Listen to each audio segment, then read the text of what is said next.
1945년은 독일 군대의 엄청난 손실로 시작되었습니다. 소련군은 승리를 거듭하면서 독일 침략자들을 제3제국의 심장부로 밀어내고 있었습니다. 3월 말까지 동부전선에서 비스툴라 군집으로 알려진 대부분의 독일군은 많은 훈련을 받지 않은 부대들로 구성되어 있었습니다. 일부 병사들은 너무 어려서 배급식에 담배 대신 사탕을 받았습니다. 모두는 자리를 떠나지 않고 저항하며 싸울 것을 명령받았습니다. 후퇴할 경우 거의 확실하게 즉각 처형될 것이라는 가능성에 두려워한 많은 사람들은 마지못해 여우굴에 숨어 있거나 벙커에 피신했습니다. 그들은 소련 공격자들이 그들을 살아있는 채로 화염 방사기로 태우거나 수류탄으로 분해하는 대신 항복할 기회를 줄 것이라고 기다렸습니다. 불행히도 스탈린의 명령은 소련을 배신하고 스탈링그라드와 레닌그라드를 무자비하게 포위한 파시스트들에 대한 처벌에 대해 매우 명확했습니다. 또한 이 경험이 부족하고 젊은 독일 장교들 앞에는 소련의 조지 지우코프 원수의 군대가 있었습니다. 지우코프는 쿠르스크 전투에서 소련의 역사적인 승리의 배후에 있었습니다. 1945년 초 그는 베를린에 도달할 때까지 멈추지 않을 막강한 군을 이끌고 있었습니다. 4월 초 비스툴라 군집의 군대들 사이에는 소련군이 오더 강을 넘어 공격을 준비하는 가운데 끔찍한 불길한 예감과 절망감이 섞인 분위기가 있었습니다.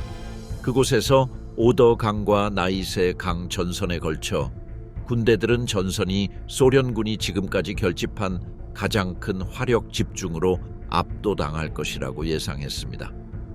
지우코프의 백러시아 전선과 코네프의 우크라이나 전선은 베를린 동쪽의 독일 군대를 공격할 준비를 하고 있었습니다. 공격을 위해 붉은 군대는 약 250만 명을 모았으며 4개의 군단으로 나뉘어 있었습니다.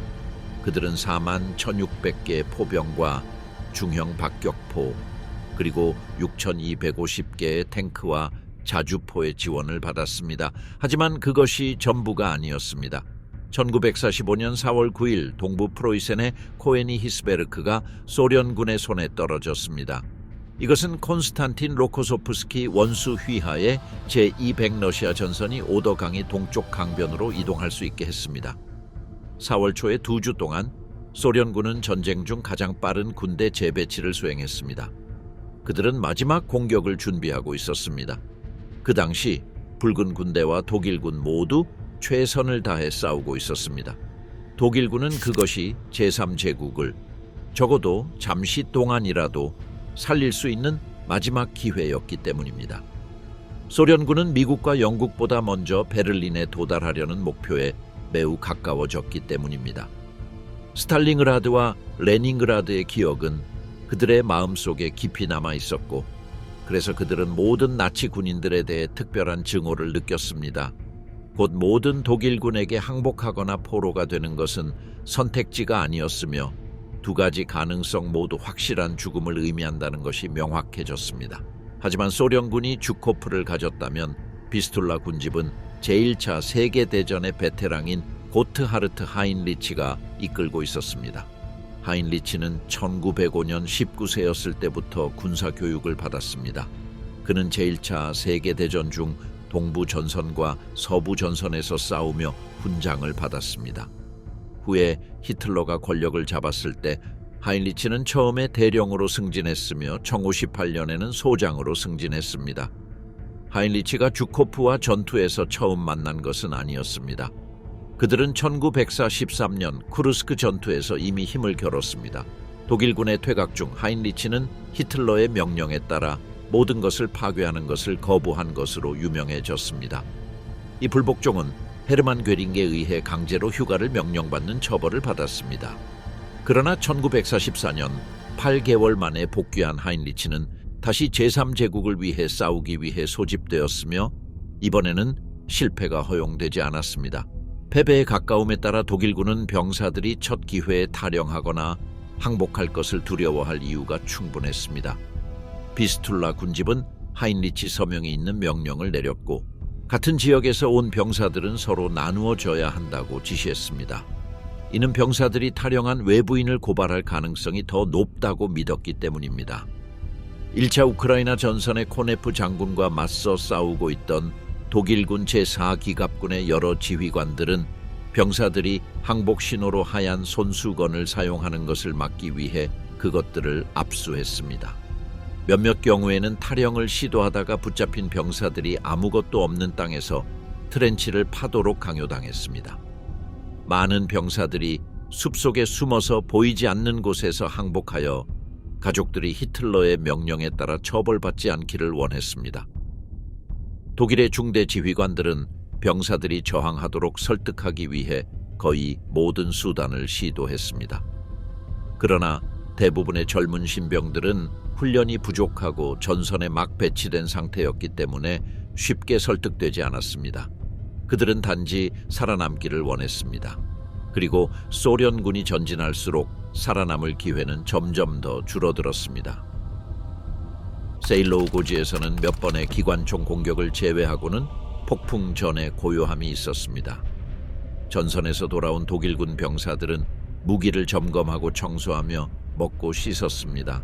몇몇은 전시 우편 서비스가 다시 작동하기를 바라며 집에 편지를 쓰고 있었습니다. 많은 이들은 이미 그들의 집이 적군에 의해 점령되었고 또 다른 이들은 가족이 어디에 있는지 몰랐습니다. 독일군에게 상황을 더 악화시킨 것은 소련군에 서둘러야 했다는 점이었습니다. 베를린을 향한 경주가 시작되었고 그들은 결국 나치를 물리칠 영광스러운 국가가 되기 위해 기회를 놓치고 싶지 않았습니다. 계획은 4월 16일 공격을 시작하고 4월 22일 레닌의 생일에 베를린을 점령하는 것이었습니다. 베를린에 대한 작전은 나쁜 계획이 아니었습니다. 문제는 1차 벨로루시 전선이 점령한 주요 교두보가 바로 이 지역에서 가장 강력한 방어 위치에 있었던 세일로우 고지 아래에 있다는 점이었습니다. 후에 주코프는 이 위치의 강점을 과소평가했다고 인정할 것입니다. 두 주요 전선의 참모들이 직면한 과제는 엄청났습니다. 러시아식 기차가 폴란드를 통해 빠르게 구축되었고 비스툴라 강을 가로지르는 임시다리가 건설되어 필요한 수백만 톤의 보급품을 운반할 수 있었습니다. 여기에는 포탄과 로켓, 탄약, 연료 및 식량이 포함되었습니다. 이 보급품은 전장에서 싸우고 있는 수백만 명의 병사들과 함께 독일군이 완벽한 폭풍을 맞이할 준비가 되었다는 것을 의미했습니다. 세일로우 고지 전투, 베를린을 향한 마지막 돌격 붉은군은 오더와 나이세 전선에서 시작될 거대한 공격을 숨기려 했으나 이는 동원된 군대의 규모로 인해 거의 불가능했습니다. 소련군은 250만 명의 병력을 보유하고 있었으며 4만 1,600개의 포와 중포, 6,250개의 탱크와 자주포, 그리고 4개의 공군이 지원했습니다. 이는 지금까지 결집된 가장 큰 화력 집중이었습니다. 한편 주요 소련 장군들은 신중하게 공격을 준비하기 위해 회의를 열었습니다. 그 결과 주코프의 제백러시아 전선과 이반 코네프의 즈크라이나 전선이 4월 16일에 공격을 시작하기로 결정되었습니다. 북쪽에서는 콘스탄틴 로코소프스키의 200러시아 전선이 오더 강이 하류를 넘을 예정이었습니다. 4월 14일 퀴스트린 교두보에서 독일군의 전력을 시험하기 위해 전투 정찰이 시작되었습니다. 붉은군에겐 큰 성공이었습니다. 바실리 추이코프의 제8수비군은 독일군의 20기갑 그랜데르 사단을 일부 구역에서 2에서 5km 후퇴시킬 수 있었습니다. 퓨러 bunker에서의 보고에 따르면 그날 히틀러는 매우 화가 나서 이 사단의 모든 구성원에게 전투에서 다시 훈장을 획득할 때까지 훈장을 박탈하라고 명령했다고 합니다.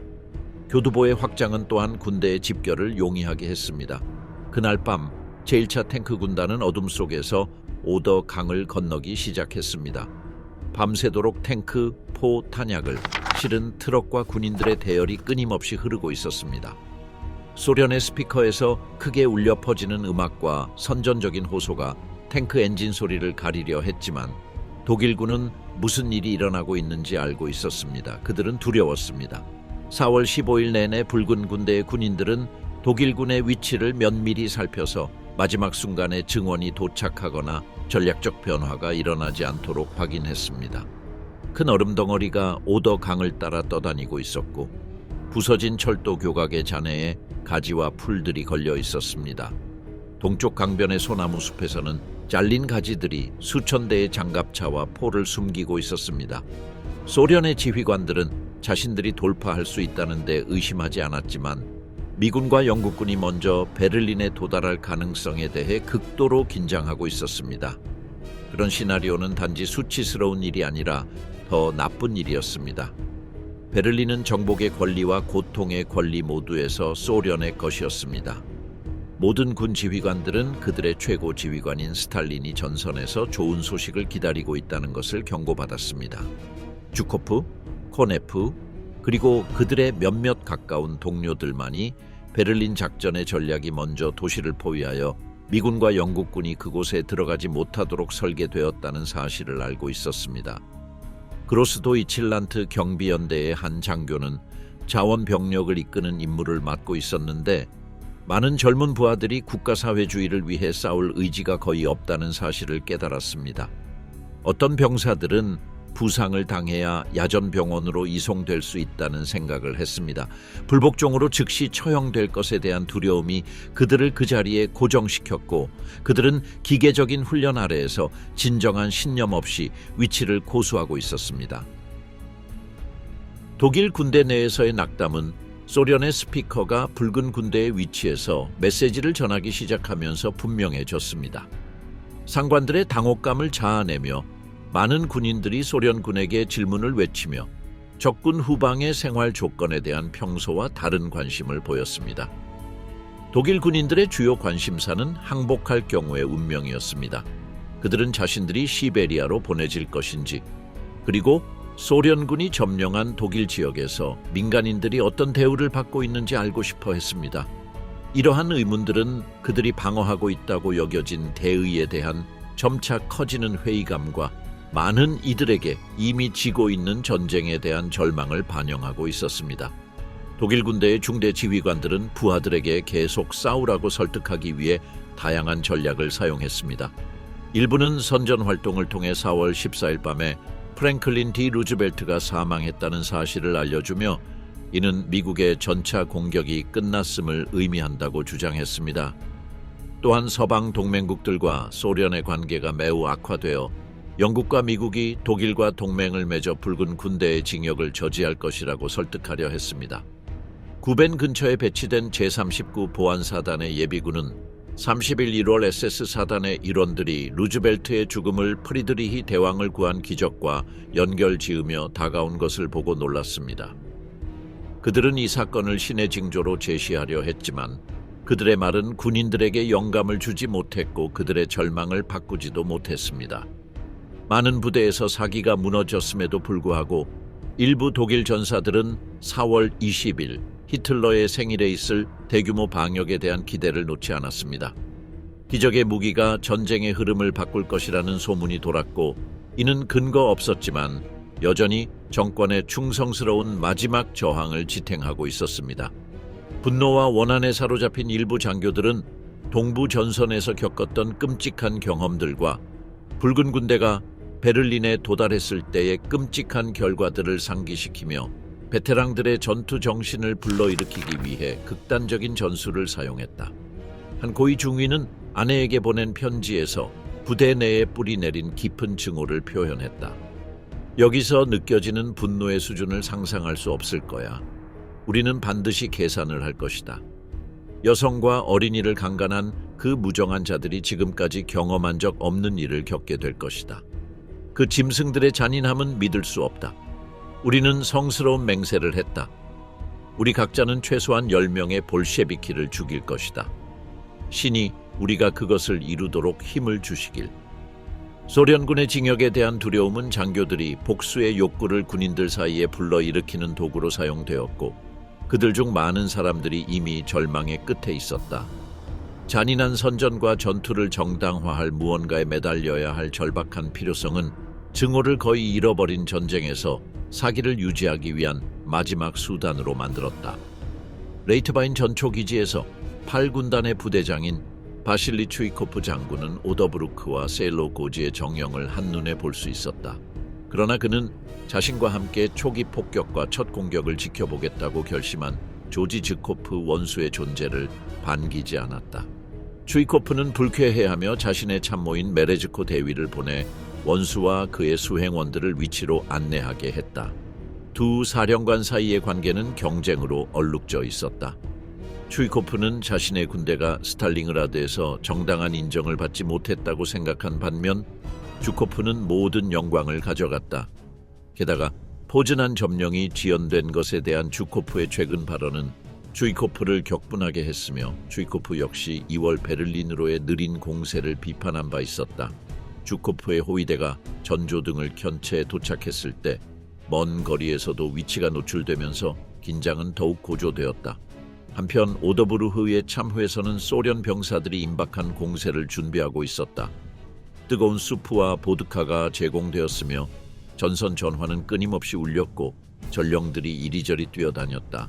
추이코프의 벙커에서는 주코프의 수행단이 마르고라는 여성 병사가 나온 차를 마시며 시간을 보내려 했다.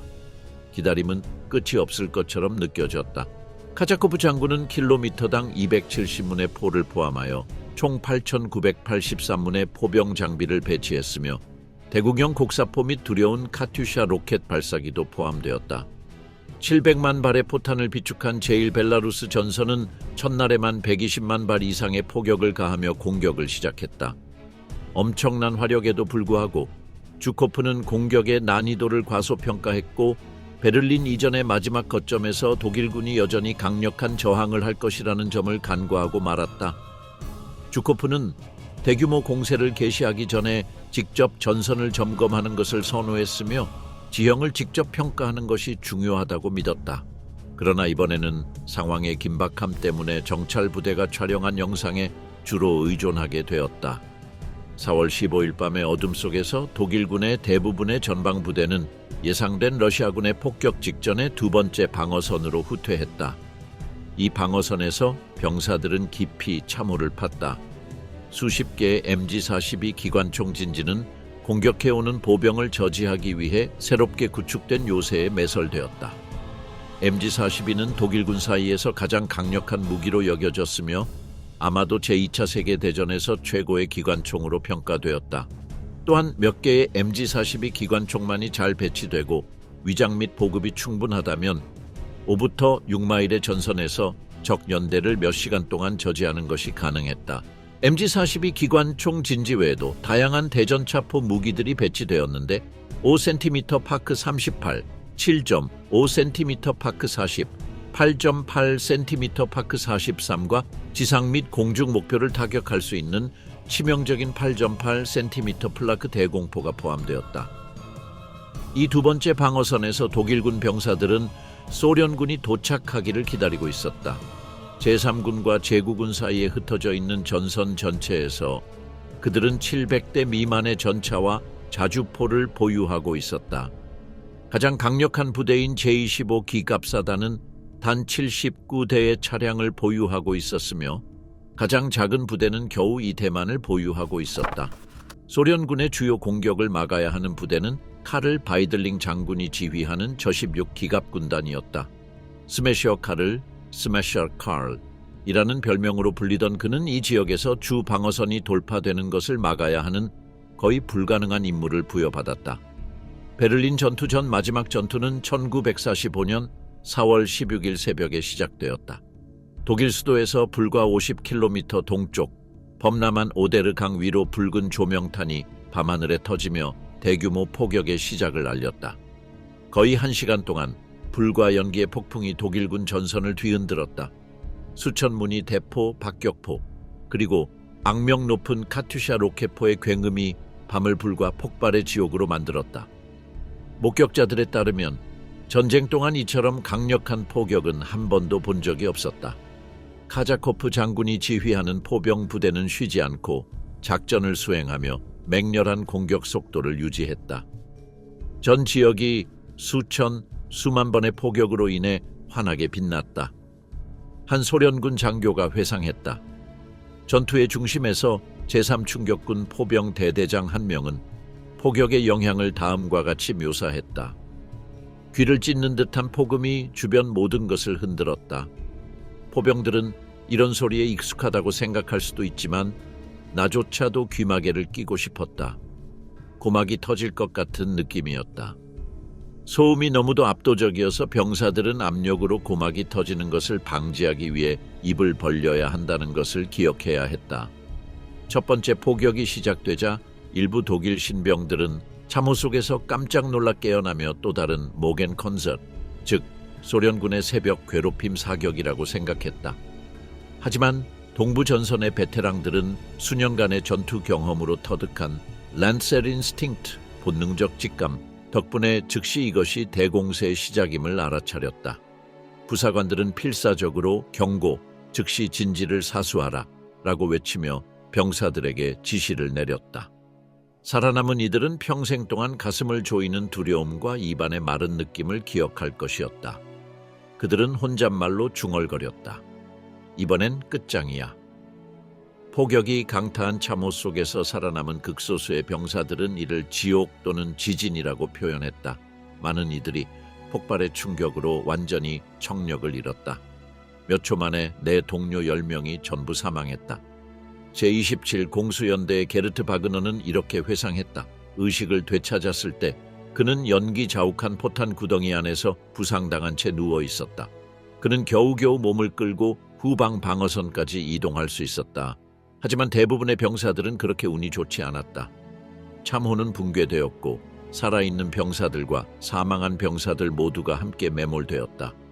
수십 년이 지난 후에도 땅이 뒤틀리면서 전사자들의 유해가 여전히 지표면으로 떠오르고 있다. 후방에 있던 병사들은 발밑에서 땅이 흔들리는 것을 느끼며 서둘러 쌍안경을 들거나 참호의 잠망경을 사용했다. 타이거, 전차 내부에서 저십중 전차대대의 지휘관은 잠망경을 통해 지평선을 주시하며 경악했다. 동쪽 하늘 전체가 불길에 휩싸였다라고 그는 묘사했다. 다른 목격자는 농장과 마을이 불타 사라지고 연기 구름이 시야가 닿는 곳까지 펼쳐졌다라고 말했다. 사령부에서는 한 군종 신부가 이 종말론적인 광경을 보고 공포에 질려 절망적인 외침을 터뜨렸다. 맙소사, 저 자식들이 벌써 여기까지 왔어. 진흙과 연기, 어둠 속에서 소련군의 공격이 시작되었다. 주코프의 수천 명의 병사들이 전선으로 돌진했고 총격 속에서 휘청거리며 앞으로 나아갔다. 포병대는 계속해서 적진을 강타하며 전방의 방어선을 붕괴시키고 공격로를 열었다. 그러나 4월 16일 새벽 붉은 군대가 젤로우 고지에 도달했을 때 독일군은 이미 대비하고 있었다. 능선 위에서는 서부 전선에서 급히 이동된 플라크 대공포 부대가 소련군을 향해 불의 폭풍을 쏟아부었다. 몇 시간 동안 포탄과 강력한 포격이 공격하는 병력을 휩쓸었고 그들의 진군을 늦추며 대열을 무너뜨렸다. 전투가 격화될수록 독일군의 저항은 예상보다 훨씬 강력했다. 첫 번째 소련군 공격을 저지함으로써 하인리치의 부대는 같은 조건에서 거의 어떤 장군도 이루기 어려운 성과를 달성했다. 그들은 러시아군보다 훨씬 적은 병력과 보급품을 보유하고 있었다. 붉은 군대는 이를 알고 있었고 정교한 전술 대신 무력으로 밀어붙이는 방식을 선택했다. 그럼에도 불구하고 러시아군이 젤로우 고지에 도달하려면 오데르 강을 건너야 했다. 이는 결코 쉬운 일이 아니었다. 쿠스트린 다리만이 유일하게 남아 있었고 대부분의 붉은 군대 병력은 배를 이용해야 했다. 제1폴란드군은 적군의 포화 속에서 오데르 강을 건너야만 했다. 선봉대대는 수륙양용 차량과 젊은 여성 병사들이 조종하는 미국산 보트를 이용했지만 대부분의 병력은 일반적인 보트를 이용해 강을 건넜다. 강을 건너는 과정에서 상당한 인명피해가 발생했다. 일부 상륙정에는 균열이 생겨 침몰했고 많은 병사들이 목숨을 잃었다. 독일군의 저항 역시 치열했다. 제시 비근위 소총사단의 한 대대가 강을 건너려 했을 때 서쪽 강둑에 도착한 병사는 겨우 8명뿐이었다. 강을 건넌 후 붉은 군대는 재정비하며 기다렸다.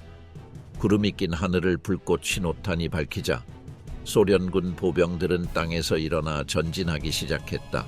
주코프는 잔혹하기로 악명이 높은 장군으로 자신의 기갑부대가 전진하기 전에 보병을 지뢰밭으로 밀어넣어 지뢰를 제거하는 방식으로 작전을 진행했다. 주코프에게는 보병 몇 명을 잃는 것이 전차 한 대를 잃는 것보다 나았다.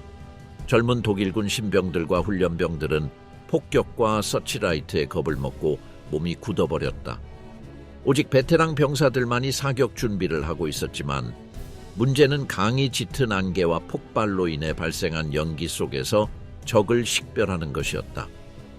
독일군 방어선에서는 러시아군이 서로를 부르는 소리가 들렸지만 모습은 보이지 않았다. 멀리서 소련군 전차들의 엔진 소리가 들려왔고 그들은 진흙 속에서 고군분투하고 있었다. 심지어 T-34 전차조차도 진흙이 가득한 침수된 평야에서 이동하는 데 어려움을 겪고 있었다. 대규모 폭격으로 인해 지형이 완전히 파괴되어 소련군의 대전차포와 사단 포병 부대가 보병을 따라가는 데 큰 어려움을 겪었다. 특히 트럭에 장착된 카츄샤 로켓포 부대는 이동에 큰 제한이 있었다. 그럼에도 불구하고 카츄샤를 운용하는 근위 박격포 연대는 처음으로 독일군 포로들이 후반구로 보내지는 모습을 흐뭇하게 바라보았다. 진흙으로 뒤덮인 전장에는 차량들이 길게 정체되어 있었으며 모두 추이코프 장군이 지휘하는 제8근위군이 전선을 돌파하기만을 기다리고 있었다. 그러나 그날 아침의 진격은 극도로 느렸다. 이를 지켜보던 주코프는 점점 인내심을 잃고 있었고 지휘관들에게 모욕적인 말을 퍼붓고 강등시키겠다고 협박했다.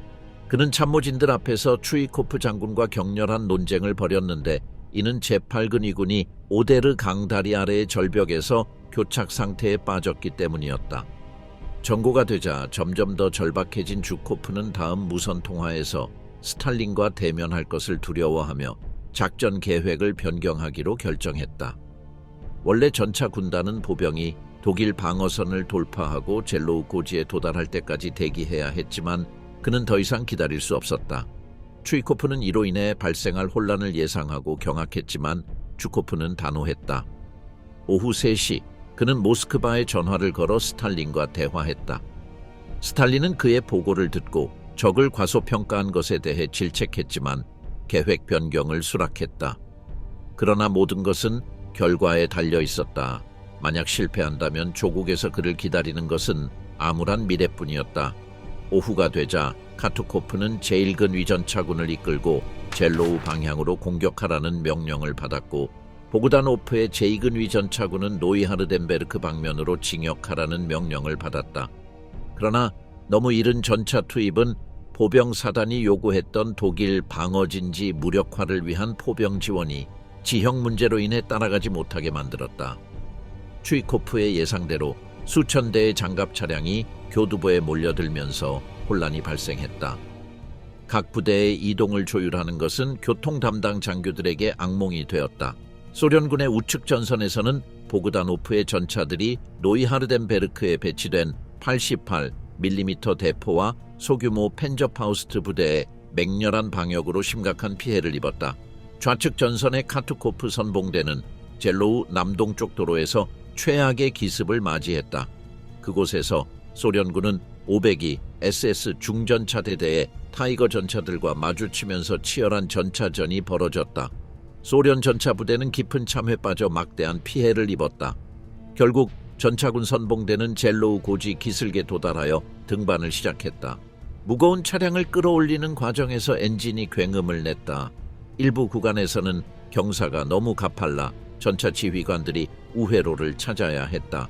그러나 이는 독일군 요새화된 진지를 우연히 마주치는 경우가 많아 소련군은 펜저파우스트와 88mm 대포의 쉬운 표적이 되었다. 폭격의 강도는 엄청나서 전장에서 60km 떨어진 베를린 동쪽 교외에서도 지진과 같은 진동이 감지되었다. 건물이 흔들리고 액자가 벽에서 떨어지며 전화벨이 저절로 울리는 현상이 일어났다. 러시아군이 다가오고 있었다. 젤로고지 전투는 분명 거르기 주코프 원수의 가장 빛나는 순간 중 하나는 아니었다.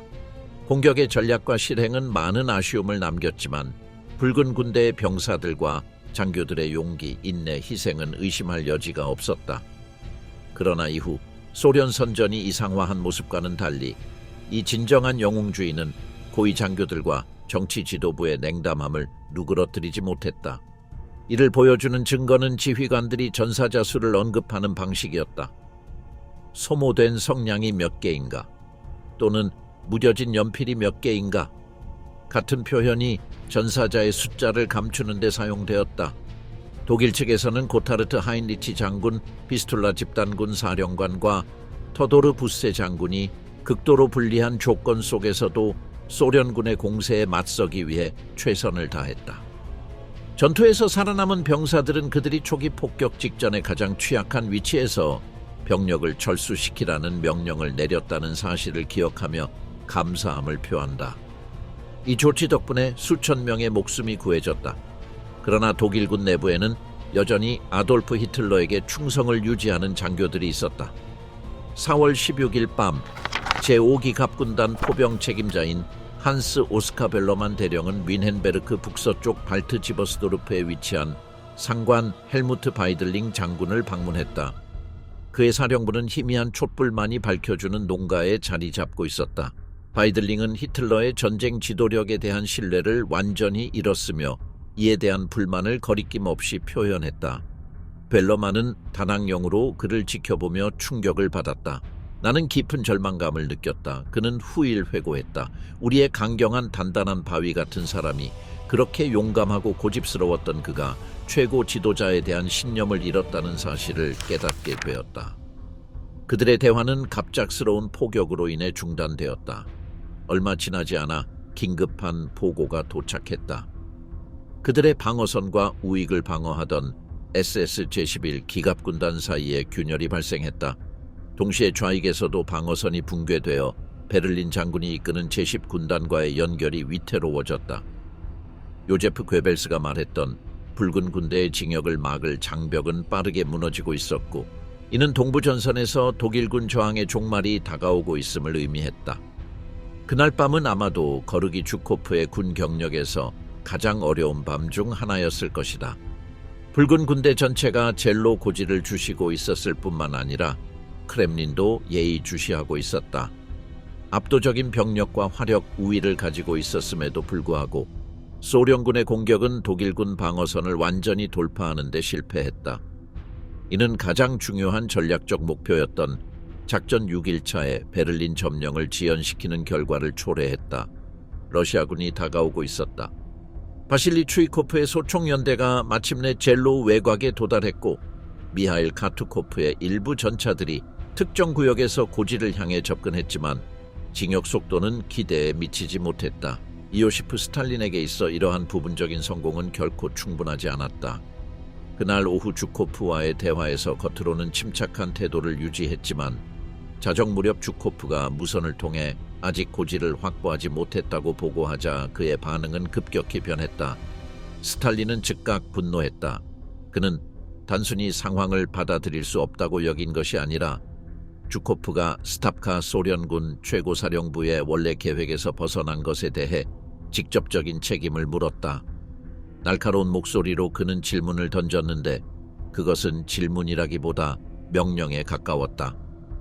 내일 반드시 젤로우 방어선을 장악할 수 있다는 확신이 있는가?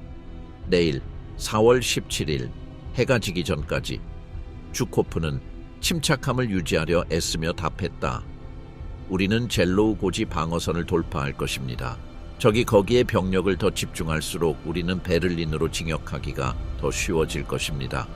요새화된 도시보다는 개방된 전장에서 적을 섬멸하는 것이 훨씬 수월합니다. 하지만 스탈린은 확신하지 못했다. 그의 걱정은 단순히 베를린 동쪽의 독일군만이 아니라 남서쪽에서 미군이 진격하여 소련군보다 먼저 베를린에 도달할 가능성도 포함되어 있었다. 우리는 코네프에게 리발코와 렐류셴코의 기갑군을 남쪽에서 베를린으로 진격시키라는 명령을 내릴 것을 고려하고 있다. 동시에 로코소프스키는 북쪽에서 공격을 가속화해야 한다. 더 이상 말을 덧붙이지 않은 채 스탈린은 짧게도 스비디아냐 다시 보자 라고 말한 후 전화를 끊었다. 잠시 후 주코프의 참모장인 말리닌 장군은 스탈린이 이미 이반 코네프에게 남쪽 측면에서 베를린으로 기갑군을 진격시키라는 명령을 내렸다는 사실을 깨달았다. 누가 먼저 독일 수도에 도달할 것인가에 대한 경쟁이 본격적으로 시작되었다. 16일 자정에 있었던 두 차례의 긴장된 전화 통화 이후 주코프와 코네프 사이의 경쟁은 더욱 치열해졌다. 스탈린은 두 지휘관 간의 경쟁을 부추겼고 둘 중 누구도 양보할 생각이 없었다. 젤로우 고지에서의 좌절에도 불구하고 주코프는 여전히 베를린 점령이 자신에게 마땅한 전리품이라고 확신하고 있었다. 4월 17일 흐린 하늘과 이슬비가 걷히고 기상 조건이 더욱 유리해졌다. 이로 인해 1, 2 슈투르모빅 전폭기들은 젤로우에 남아있는 독일군 진지를 보다 정밀하게 폭격할 수 있었다. 오데르브르흐 전역과 고지까지 이르는 마을, 농장, 건물들이 무차별적으로 불타고 있었다. 소련군 포병과 공군은 적의 사령부로 활용될 수 있는 모든 시설을 폭격했다. 들판과 마을 곳곳에서는 견디기 힘든 악취가 퍼져나갔다. 불타버린 인간과 가축의 시체가 섞인 냄새였다. 수많은 농장에서 불길에 갇힌 동물들은 질식하거나 불에 타 죽었고 탈출할 방법조차 없었다. 독일군 후방에서는 야전 병원이 과부하 상태였다. 의사들은 끊임없이 늘어나는 부상자들을 치료할 여력이 없었다. 당시 복부 부상은 사실상 사형 선고나 다름없었는데 장시간의 외과 수술이 불가능했기 때문이다. 최우선 순위는 아직 총을 쏠 수 있고 전선으로 돌아갈 수 있는 부상자들을 치료하는 것이었다. 이를 위해 특별 장교들이 의료시설에 배치되어 부상을 당했지만 여전히 전투가 가능한 병사를 선별하고 무장시킨 뒤 참호로 돌려보내는 임무를 수행했다. 펠트겐다르메리에는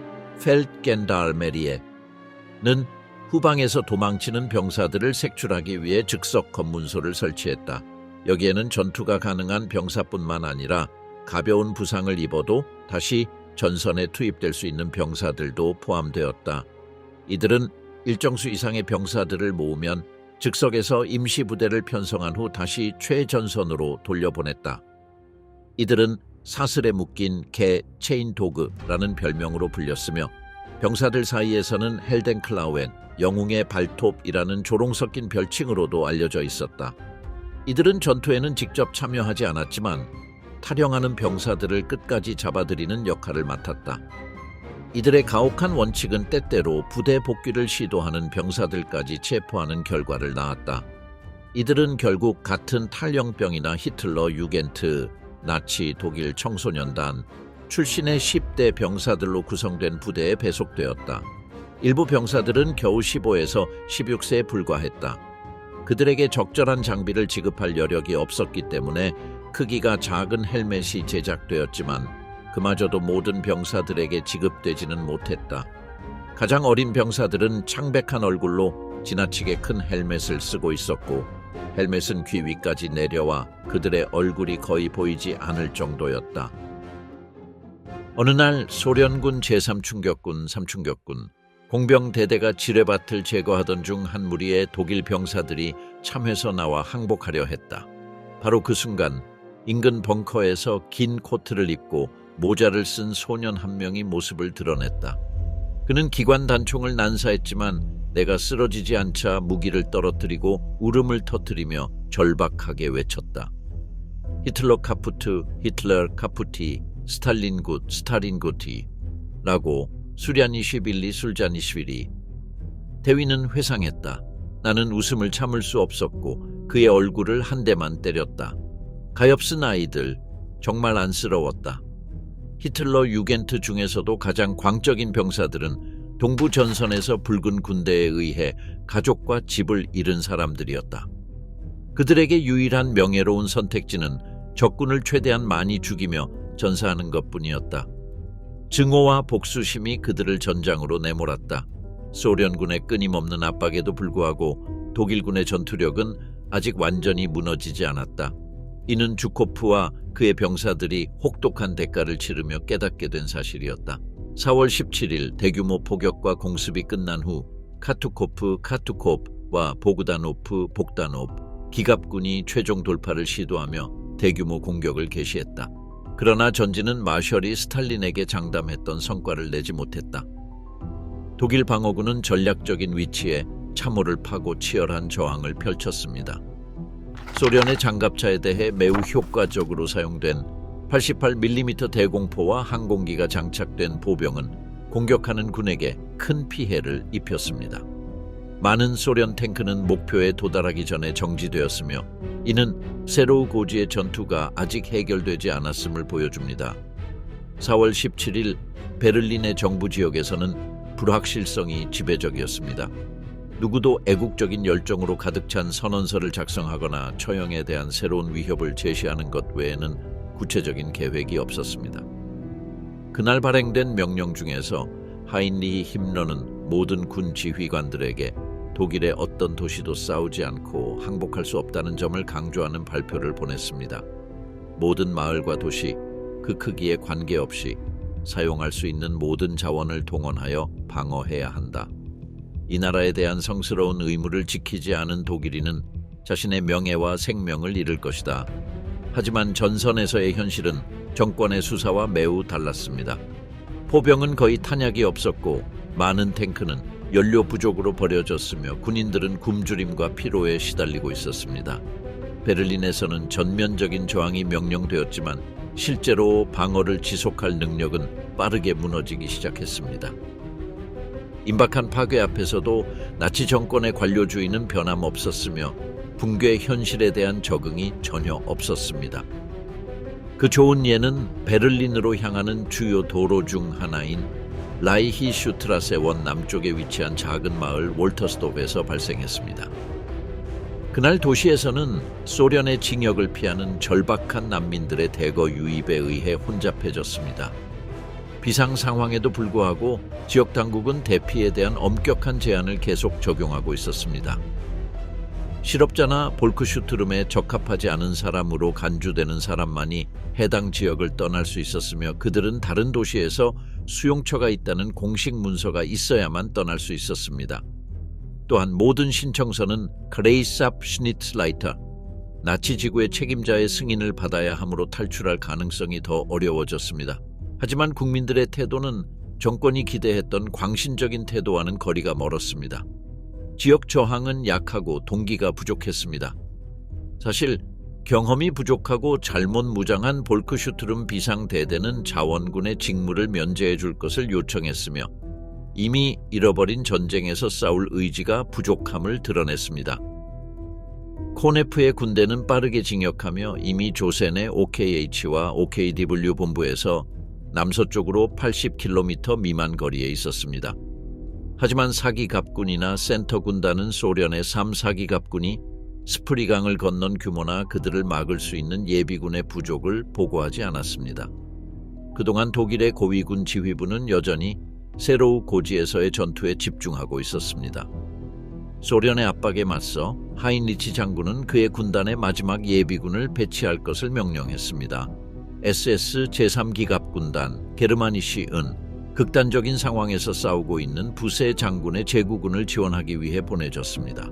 스칸디나비아 자원봉사자들로 구성된 11번째 SS 노르드란드 사단은 요아힘 지글러 브리게이드 퓨러르의 지휘해 4월 17일에 50대의 장갑차와 덴마크, 노르웨이 연대와 함께 새로운 남쪽으로 이동하라는 명령을 받았습니다. 이 부대는 올해에만 15,000명의 피해를 입은 후 쿠를란드에서 철수한 상태였으며 오더강에서의 새로운 전투를 준비하고 있었습니다. 동시에 하인리치는 SS 네덜란드 사단을 더 남쪽으로 보내 제5산악군단에 배속하여 프랑크푸르트 안데어 오더와 밀로제의 방향으로 이동시켰습니다. SS와 1945년 4월 19일 제구독일군은 여러 방향으로 붕괴되기 시작했습니다. 붉은 군대가 더블리에젠을 점령하고 느하르덴베르크로 전진하면서 독일군은 후퇴할 수밖에 없었습니다.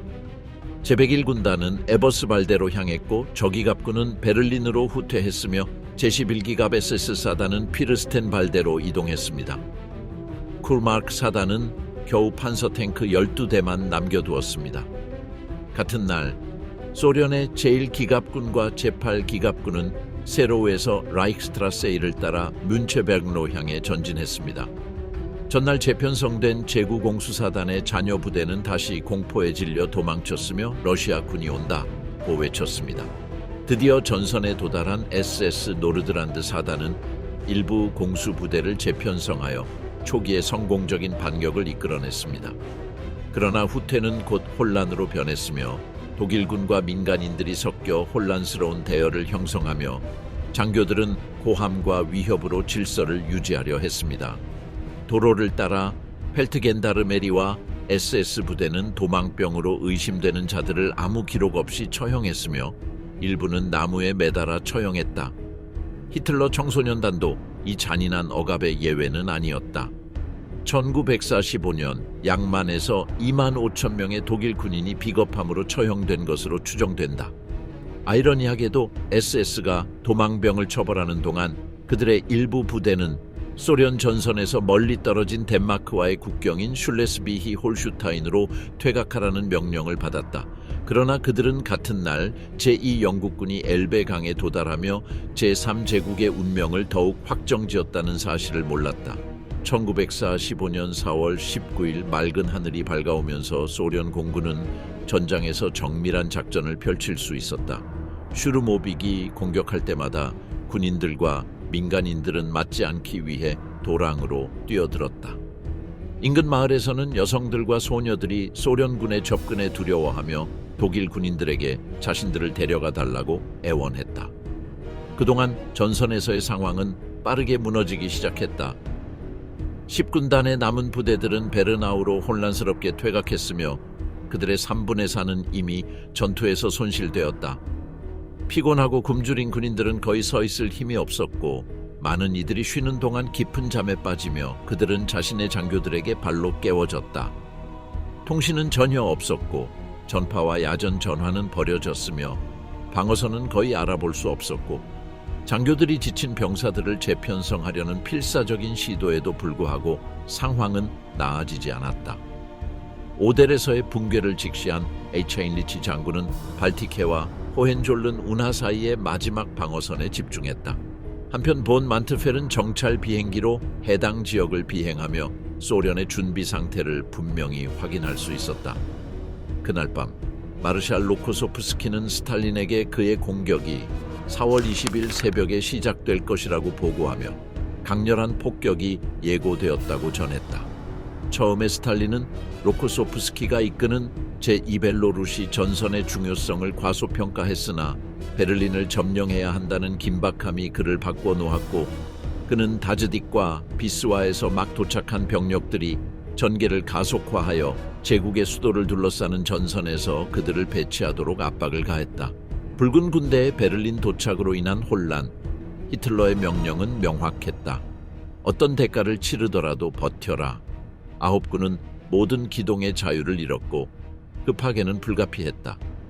전장에 있는 지휘관들의 즉각적인 행동 요청과 국군을 멸망해서 구하라는 끊임없는 호소에도 불구하고 히틀러의 명령은 변하지 않았다. 지금은 베를린의 파괴된 거리 아래 18m 지하에 묻힌 퓨러의 본부에서 부세에게 메시지가 전해졌고 그것은 그의 군대의 운명을 결정지었다. 국군은 자신의 자리를 유지해야 한다. 이것은 하나의 의미만을 가졌다. 그들은 적에게 압도당할 것이다. 4월 22일까지 부세의 군대는 거의 완전히 포위되었고 전멸 직전이었다. 히틀러의 본부에서 오는 명령에도 불구하고 부세는 국군의 대부분 약 8만 명의 군인과 함께 스프리 숲으로 후퇴를 시작했다. 이는 발터 뱅크의 12군과 연결하기 위한 절박한 시도였다. 며칠 안에 국군은 뱅크의 군대와 연결되기 위해 끈질기게 싸우면서 완전히 포위되었고 밤낮 없이 끊임없는 소련군의 폭격에 시달렸다. 그리 오래지 않아 군대의 북쪽 측면 전체가 무너졌다. 부대의 잔여 병력은 도로와 길, 들판을 지나며 학살에서 벗어나려고 했다. 그들이 지친 여행을 계속하면서 군인들은 큰 마을 할배 근처 숲으로 들어갔다. 그곳에서 국군의 생존자들은 많은 사람들이 할배의 학살이라고 부른 사건을 맞이하게 된다. 숲 북쪽에서 부세의 군대가 할배 숲 안에서 멸망을 막으려고 헛되이 싸울 때 소련군의 전진은 베를린에 점점 가까워졌다. 4월 25일 수도는 완전히 포위되었고 다음 날 50만 명의 소련군이 도시를 향해 무자비하게 진격을 시작했다. 라이트 궁전 아래에서 히틀러는 그의 파괴된 수도를 구하는 데 집착했고 이미 에버스발드에 있는 제3차 SS 전차군의 잔여 병력에게 즉시 공격하라고 명령했다. 그들의 임무는 남쪽으로 진격하여 베를린에 대한 소련의 공격을 막는 것이었다. 히틀러의 지도에서 그 계획은 훌륭해 보였다. 그러나 현실에서는 스테이너의 부대가 작전할 수 있을 만큼 충분한 병력을 모을 수 없었다. 스테이너는 자신이 가진 병력으로는 심지어 약한 군단도 구성할 수 없다고 썼다.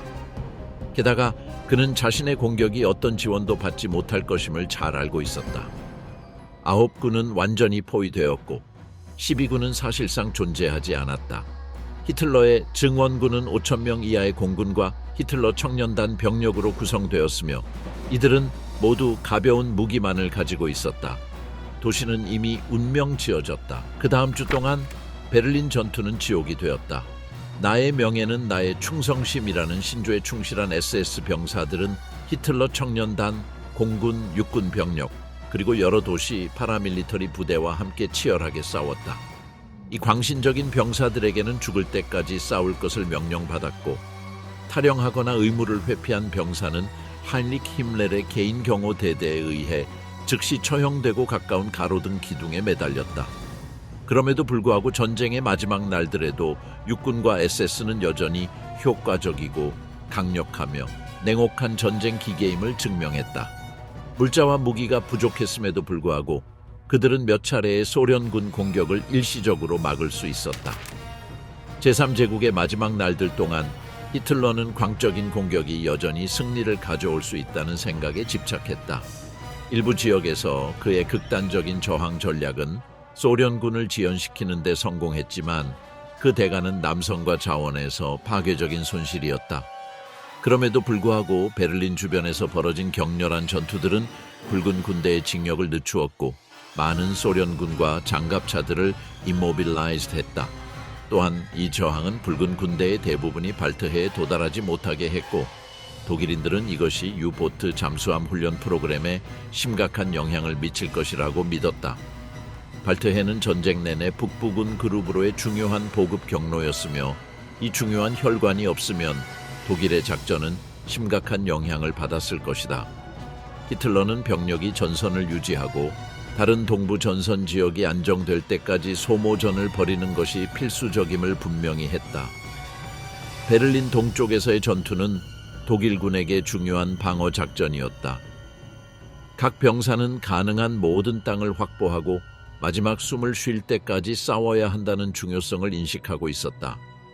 그러나 서서히 그리고 체계적으로 붉은 군대는 독일군을 소모시키고 전멸시키며 점점 더 제3제국의 중심지로 후퇴하게 만들었고 그들은 싸울 수 있는 곳마다 절망적인 저항을 펼쳤다.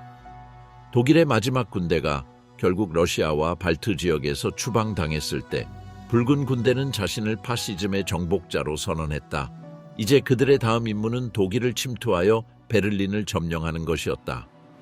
베를린을 둘러싼 전투는 소련군에게 가장 중요한 캠페인 중 하나였으며 양측에서의 사망자 수는 엄청났다. 정확한 사망자 수는 알려져 있지 않지만 1945년 4월 한 달 동안만 해도 100만 명의 군인이 사망하거나 부상을 입었다고 추정된다. 1945년 5월 2일 베를린이 항복한 후 독일군의 남은 전투 의지는 특히 비스툴라군 그룹의 마지막 남은 잔여 병력은 빠르게 무너졌다. 실로우 고지는 인류 역사상 가장 파괴적인 폭격 중 하나가 벌어진 장소였다. 이 파괴적인 공격에서 살아남은 독일 군인들은 대체로 고트하르트 하인리히 장군의 노력 덕분에 거의 영웅적인 저항을 보여주었다. 그러나 소련군의 주코프 장군의 명령은 무자비했으며 독일군은 결국 압도당했고 그로 인해 제3제국의 수도 베를린을 점령할 길이 열렸다. 실로우 고지 전투는 제국을 구할 수 있었던 마지막 방어선의 패배를 의미했지만 이것은 제2차 세계대전, 역사상 가장 치명적인 전쟁이 더욱 길어지게 했고 모든 참여국들에게 고통스럽고 영구적인 상처를 남겼다. 이런 이유로 실로우 고지 전투는 세계 역사에서 가장 중요한 전투 중 하나로 여겨져야 한다.